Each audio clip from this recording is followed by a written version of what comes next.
Jumpa lagi, saya akan teruskan soal yang sangat sulit ini. Jadi kamu pastikan mengikutinya dengan baik, terutama dengan adanya tegangan, katrol, dan sebagainya. Mari kita mulai. Kita telah dapatkan berapa total gaya yang bekerja pada balok ini, yaitu tegangan tali dikurang gaya gesek. Kita juga telah dapatkan besar gaya geseknya, yaitu sama dengan massa balok dikali percepatan balok.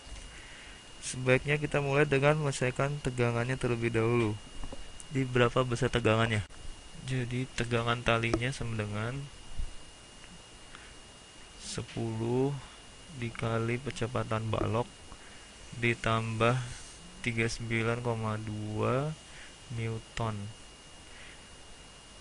Nah, inilah yang lebih penting dibanding sama yang tadi. Saya akan kotakkan. Kita dapatkan bahwa tegangan tali di sini dalam bentuk percepatan balok. Selanjutnya kita beralih ke katrol. Oke, jadi apa saja gaya bekerja di sini? Kita punya 150 Newton ke kanan dan kita punya dua tegangan yang menariknya. Karena kita punya tegangan di sini menariknya dan tegangan di sini. Kita tahu bahwa tegangan pada tali adalah tetap, dan jika tegangan pada tali di sini adalah T dan dinding melakukan gaya pada tali dengan gaya T, nah itulah titik ini tetap. Kembali ke soal. Kita tahu berapa total gaya yang bekerja pada katrol, yaitu 150 dikurang 2T sama 5 dikali 5 kg dikali kecepatan dari katrol. Pada awal mengerjakan soal, kita dapatkan bahwa kecepatan katrol adalah setengah dari kecepatan balok. Sudah saya berikan semua penjelasannya. Saya ulangi sekali lagi. Karena katrol bergerak 1 inci ke kanan, tidak hanya katrol yang akan bergerak 1 inci ke kanan, tapi panjang tali ini akan bertambah 1 inci, dan panjang tali yang ini karena panjang tali tetap akan berkurang 1 inci. Jadi yang ini berkurang 1 inci dan katrol bergerak 1 inci ke kanan, dan balok ini akan bergerak 2 inci ke kanan. Karena itulah kita sampai pada kesimpulan bahwa berapapun percepatan ke kanan dari katrol ini, maka kecepatan balok akan 2 kalinya. Atau berapapun percepatan katrol ini, maka percepatan dari balok akan 2 kalinya. Nah, kecepatan katrol atau kecepatan balok adalah 2 kali dari kecepatan katrol. Atau kecepatan katrol sama dengan setengah dari kecepatan balok. Dengan itu kita masukkan ke persamaan menggantikan percepatan katrol, yaitu kecepatan katrol sama dengan setengah dari kecepatan balok. Kecepatan katrol dan percepatannya adalah setengah dari berapapun pada balok. Jadi kita gantikan kecepatan katrolnya. Nah, sekarang kita bisa gantikan tegangan yang sudah kita dapatkan di sini dengan tegangan yang ada di sini. Nah, apa yang kita dapatkan? Kita dapatkan 150.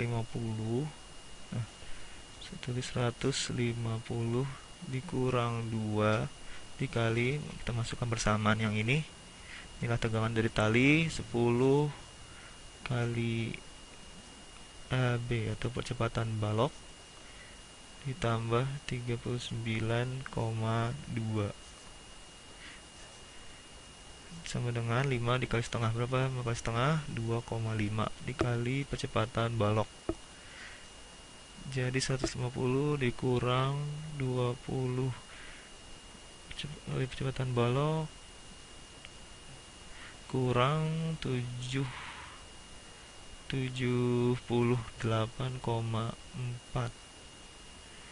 sama dengan 2,5 dikali AB. Mari kita tambahkan 20 AB pada kedua sisinya. Jadi 150 dikurang 78,4 adalah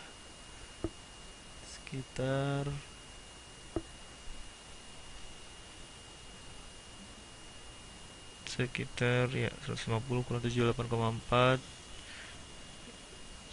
sekitar 71,6. Dan saya akan tambahkan 20 AB pada kedua sisinya. Jadi saya intinya memindahkan 20 AB yang sebelah sini ke sebelah kanan. Saya melewati beberapa langkah untuk menghemat tempat. Saya tambahkan 20 dikali percepatan balok. Kamu dapatkan 22,5 dikali percepatan balok. Dan ini 6 ya, bukan B. Jadi 71,6 sama dengan 22,5 sama kali percepatan balok. Nah, kita hampir selesai. Kita bagi kedua sisi dengan 22,5 dan apa hasilnya? Dibagi 22,5, maka kita dapatkan percepatan dari balok. Nah, percepatan balok yang ada di sini. Nah, percepatan baloknya adalah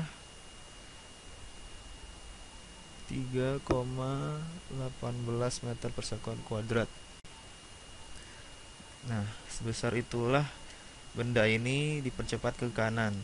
Dan kita sudah tahu bahwa katrol dipercepat setengah dari itu, dan apapun hasilnya kita bagi dengan 2. Jadi katrol itu sendiri atau percepatan dari katrol adalah setengah dari ini, yaitu 1,59 meter per sekon kuadrat ke kanan. Saya tahu ini soal yang cukup sulit, namun kunci penyelesaiannya adalah, saya rasa harus kamu pahami dulu, adalah beberapa hal. Yang pertama, bahwa percepatan dari katrol sama dengan setengah dari percepatan balok, atau percepatan balok sama dengan 2 kali percepatan katrol. Lalu kamu selesaikan total gaya yang bekerja pada sumbu horizontal, dan pahami bahwa satu-satunya yang bekerja pada balok adalah gaya gesek dan tegangan tali ke kanan, dan bahwa tegangan yang sama tetap di seluruh tali. Dan pada katrol ini, mungkin kamu sebelumnya belum menyadari tentang katrol. Nah, sekarang kamu akan sadar bahwa karena ada tali mengelilingi katrol, maka tali 2 kali menarik katrol dan tegangannya tetap. Jadi ia menarik dengan tegangan T di atas dan di bawah. Jadi kamu sudah mengetahuinya, hanya dengan sedikit aljabar bisa didapatkan percepatan balok dan percepatan katrol. Saya harap saya tidak terlalu membingungkanmu. Saya sebut soal ini soal bintang 5 karena kesulitannya. Jika kamu sudah tak tahu caranya melakukan ini, maka kamu sudah mahir untuk soal-soal tegangan tali dan gesekan. Jumpa lagi pada video berikutnya.